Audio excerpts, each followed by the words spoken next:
పల్నాడులో పోలింగ్ రోజు మొదలవుతే మా సీనియర్ నాయకుడు 5 సార్లు ఎమ్మెల్యే, 4 సార్లు ఎమ్మెల్యే, 9, 11, 14, 19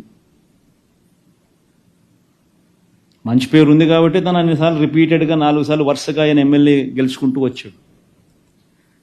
బలవంతంగా అలాంటి వ్యక్తిని ఏకంగా ఇరికిచ్చే కార్యక్రమం. అంతకుముందు పల్నాడు జిల్లాకి ఎస్పీగా రవిశంకర్ రెడ్డి ఉండేవాడు. పాపం బాగా పనిచేస్తూ ఉన్నాడని చెప్పి ఆ రవిశంకర్ రెడ్డిని తప్పించేశారు.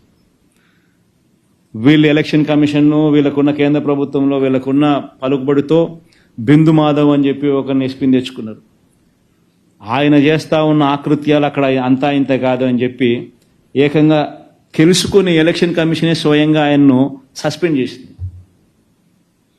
ఆయన చేసిన అగత్యాలకు